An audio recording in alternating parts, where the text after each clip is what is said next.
Yo, still bills, what's the deal, man? We back, it's hump day. We in the middle of the week. And I don't think oh no, we do got a big fight coming up. Virgil Ortiz versus Erickson Lubin, man. We definitely we gonna chop it up about that, man, cause I'm real excited about this fight, man. I fuck with Lubin, I really do. Lubin is one of the PBC fighters that I do like. I think Lubin is a dope fighter, and I fucks with Virgil. So I'm excited about this fight, but right now that ain't what I want to speak on. So peak game, let's get into this shit, man. And you know, this is a nigga that I don't too much like talking about. I made a couple of videos about him just because it was like I had to, because it was after the fights that he had. But I stayed pretty disciplined on not speaking on it, because I feel like with a dude like this, the more you get, when someone is undeserving of the popularity that they already have, and you keep mentioning their name, you keep finding ways to bring their name up, it does nothing but add to their prestige and popularity. All publicity is good publicity. And clearly, as we see, this dude is a repeat offender when it comes to certain shit that he's doing, and he's still, perceived as. I just saw a video from my man Ring IQ. Shout out to him on the relay. He posted a video of a nigga on Twitter talking about, man, I can't, I'll stop, or he's not watching boxing no more, and he don't even get into it with people on Twitter no more because there's so much negativity surrounding that dude. But this is a dude, and I feel, this is somebody that doesn't deserve the airtime that the people give him, man. But sometimes, situations pop up and you gotta speak on them, and that is Gervonta Tank Davis, man.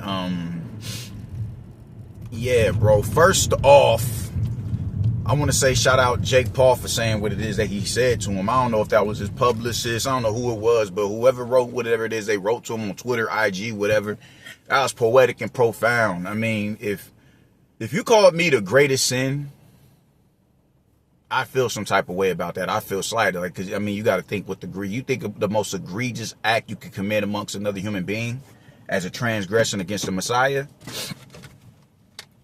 and he's saying that you're worse than that, then I feel like that's a pretty vile thing to say, and a very cutthroat thing. That cuts to the soul. That will piss me off. So I fuck with him for saying that shit. I honestly do. I'm like, dag, that shit hurts. Come on, my nigga. Oh, you going left. That's why. Fuck. But let's be real, man. Jake Paul, let's not sit here and pump fake, man. Jake Paul knew who Tank was before they signed this fight. He just knows that Tank brings a certain level of popularity, and and he's some sort of a marquee attraction. So all right, cool, yeah, let's make that happen. With with our powers combined, we can make for a good event. So he knew what Tank was before he went into this, man. The only thing he didn't know about Tank was that Tank was going to, just be the undisciplined fighter that he is and revert back to his old habits, which is putting his hands on women. He knew that.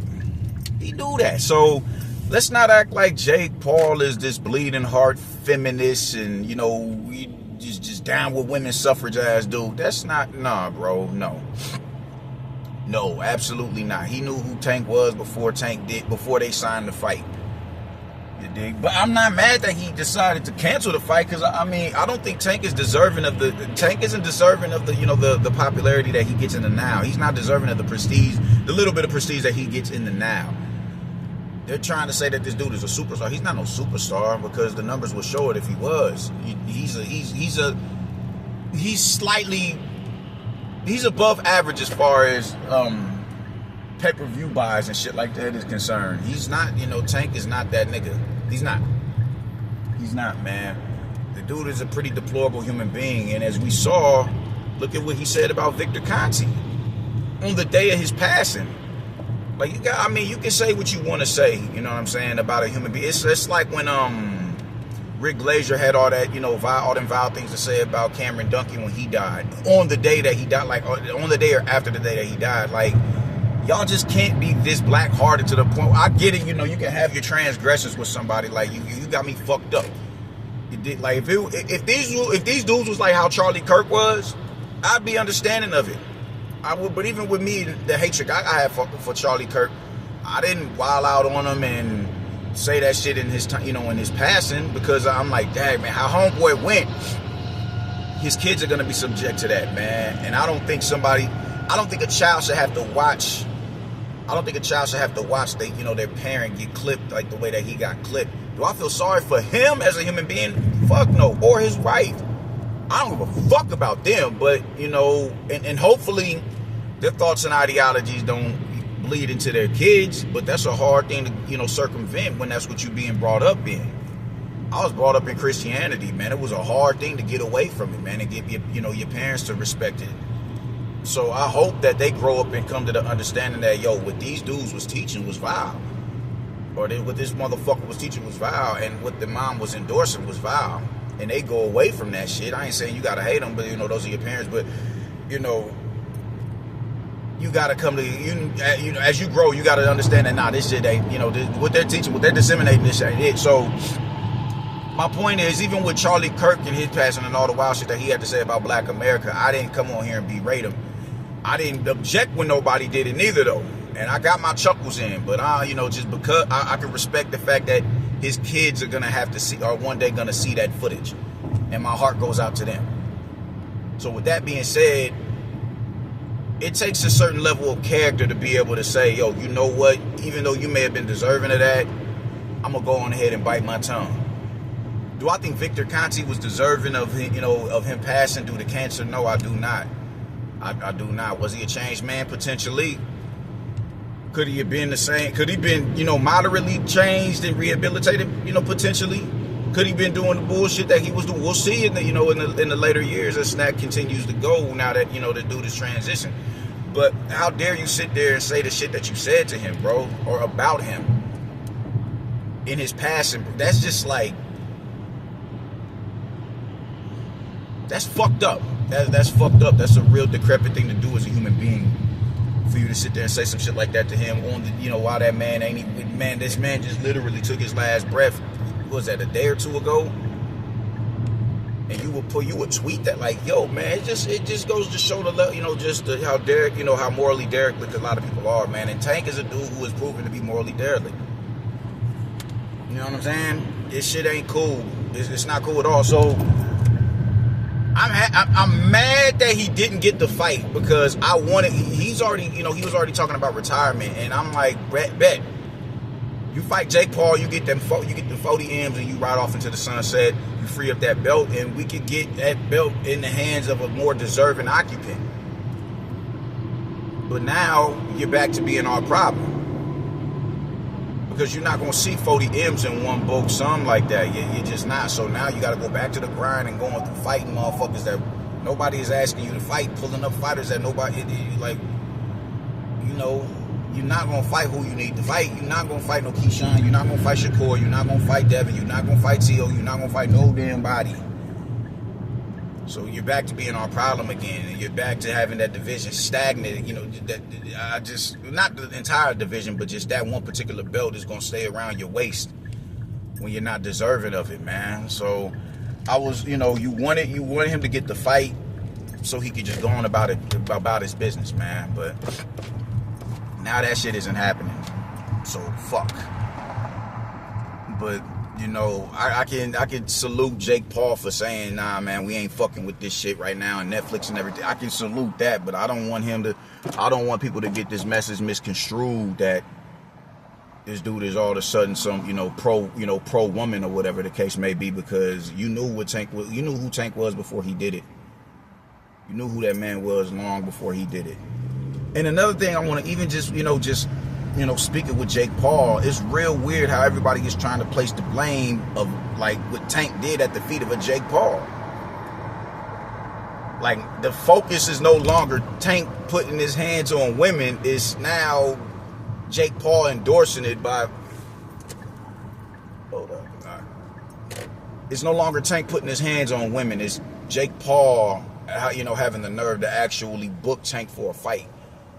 See how it's just, the pendulum, swings in the opposite direction, where we have a clear and blatant serial, habitual woman beater And because y'all are so, reluctant to hold his feet to the fire on his wrongdoing, y'all will look for a reason to say, to vindicate him for his wrongdoing by placing the blame on Jake Paul for fighting him. Which to a certain degree, y'all not wrong. But when it becomes wrong when you ignore the shit that Tank is doing, when you so fanned out that you can't see the fucked up ways in a man. You did do y'all not got sisters and moms and relos and all that shit, man? Nieces, a grandmother, no homegirls, a daughter? This isn't a cool thing to do. Just beating the shit out of women, it's not a cool thing to do. Especially as a professional fighter. Man. I don't know what makes it, y'all niggas think that y'all are above the law. Y'all can't beat a small paramilitary or policeman. Y'all can't. Y'all can't beat that. Y'all are not above. Y'all are just not above policy. Y'all not above that. Y'all not above that. And what would make you think that you can get away with doing some busted shit like that when you got a fight of this magnitude on the line? What makes you think that, dog? Like, man, this goes to show the level of undisciplined, how undisciplined as a human being he is. Fuck a fighter. As a human being, because you ought to know that is just not the thing to do. And anybody who's endorsing you, how don't you know that ain't the thing to do? Like, y'all niggas is some just bozos, man. I was like, God damn. Y'all dudes y'all can't be this fanned out, man. Y'all. Bro, y'all would rather bust it open for Tank than hold his feet to the fire. And I think a lot of y'all do want to bust it open for him. Y'all want him to get up in y'all. Y'all want him to do, what Carvel did to Lenny on Snowfall, man. And that shit is gross. You can't shift blame on everybody else but the dude who continuously does what he's been doing that's gotten him in the trouble that he's in the now. And his mind is so warped that when he was on house arrest that one time, he was complaining about having to be cooped up in a fucking, a condominium or whatever that he was living in. Like, bro, you're in a position, bro, when you're in a position of where you can even, the fact that you can even afford something like that, bro, you sitting over there, you up in a penthouse or whatever the case may be, you overlooking the skyline, you got a beautiful view of the city. A motherfucker will wake up and dream to be in a house that you're currently living in, man, and you still find the reasons to complain about that. Now, granted, yeah, I get it. It impedes on your freedom. Nobody likes their freedom, impeded and treaded on. That's understandable, man. But you do the crime, do the time. Homeboy is just no accountability with this nigga. It's no accountability. It's no accountability. And because of that, he keeps doing the shit that he does, man. He keeps finding ways to get rewarded.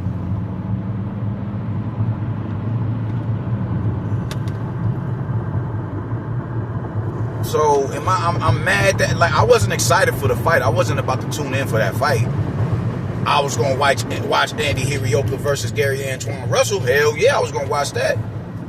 I was gonna watch Ellie Scottney versus is it Mikado that she's about to fight to go undisputed? I can't remember who it is. I can't remember shorty name that she's finna fight. But I was gonna watch that fight. I was gonna watch Alicia. Hell yeah, I was gonna watch them fights, and as soon as Jake and Tank went up, I was turning the channel. It's as simple as that. I'm not watching that. For what? So did I want him to get the fight? Yeah, I absolutely wanted him to get the fight so he can make his show and go the fuck on somewhere. So we ain't got to deal with him no more and he can be somebody else's problem. But now that he's found a way to fuck that up, he's back to being our problem again. And that bothers me. And why he has not been stripped is beyond me. Why he has not been stripped? I mean, it's been well over a year since he's honored a mandatory. Or I don't even know if Frank Martin was a fucking mandatory. Was he a mandatory? I'm not sure. I don't think it was mandatory. Pulled up a fighter and then you go on, you're about to have an exhibition match with Jake Paul and you're still holding on to a belt. This dude should have been stripped a long fucking time ago, man. A long fucking time ago. So yeah, man, this dude, Tank is the worst type of nigga, man. I just talented fighter, man. But the minute he hangs his glove up, he's gonna be ash in the wind in time, bro. Nobody is gonna remember this nigga. I'm telling you, nobody. Take your fans and go. Leave us alone, man. Leave us alone. Y'all need to do what y'all need to do to put that belt in the back of hands of someone more deserving of holding it, because he's not deserving of holding that belt, gang. He's not deserving of it at all. So get Tank and Jake the fuck up out of here, man. Jake is at least doing good by being an ambassador for women's boxing and having a strong stable of females in his camp. But I'm cool. I'm cool on this fight. It was just, y'all can have that shit. Shit was whack to begin with, man. But that's pretty much all I got to say about it, man. I'm going in here to do what it is that I do, and I will tap back in with y'all later. Deuces.